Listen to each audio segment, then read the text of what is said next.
Hello, mga kapatids. How are you? So after the election, although sabi nga ni VP Sara, hindi lumabas ang results ng gaya ng inaasahan natin. But well, just happy because six of her endorsements pumasok. So hopefully, mag-work yung strategy na pinag-plan niya during the election, during the campaign para may magandang result tayo. So, considered sa 2028 na hinihintay natin ngayon, which is talagang hinihintay na natin ngayon is yung 2028. Tapos na tayo sa midterm election.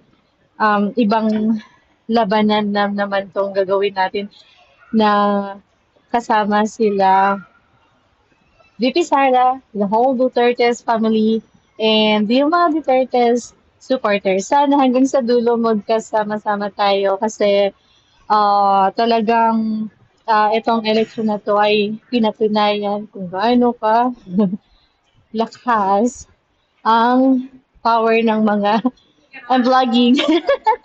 Kung gaano kalakas ang power ng pagkakaisa ng ating mga Filipino. Patunay na hindi talaga mananalo ang ano ba to?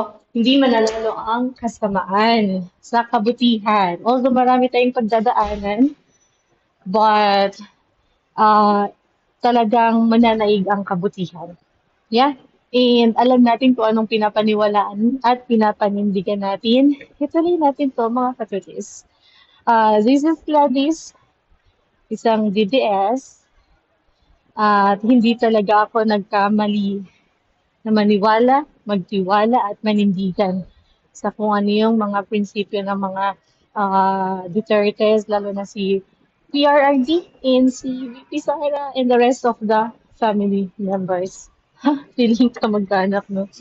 So, happy, not so happy sa result, but still happy kasi kahit pa paano may pumasok. Importante gan.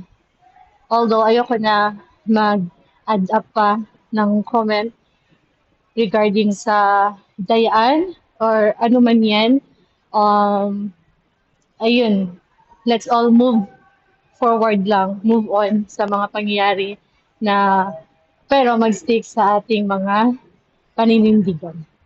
Bye, batteries!